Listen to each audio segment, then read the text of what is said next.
વડોદરામાં દૂષિત પાણીની સમસ્યાને લઈ એબીપી અસ્મિતાના અહેવાલની અસર અહેવાલ પ્રસારિત થયા બાદ મ્યુનિસિપલ કમિશનર એક્શનમાં આવ્યા। તાત્કાલિક પરિમલ એવન્યુમાં પાણીના ટેન્કર મોકલવામાં આવ્યા। 15 દિવસમાં કામગીરી પૂરી ન કરી તો પાણી પુરવઠા અધિકારીને નોટિસ આપવામાં આવશે। વહેલી તકે પાણીની લાઇનની કામગીરી કરાશે તે પ્રકારની વાત મ્યુનિસિપલ કમિશનરે કરી છે।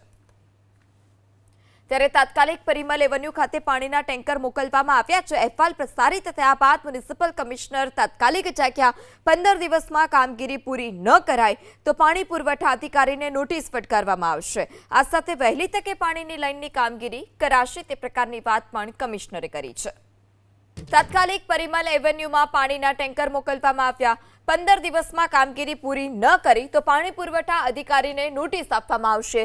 વહેલી તકે પાણીની લાઇનની કામગીરી કરાશે તે પ્રકારની વાત મ્યુનિસિપલ કમિશનરે કરી છે।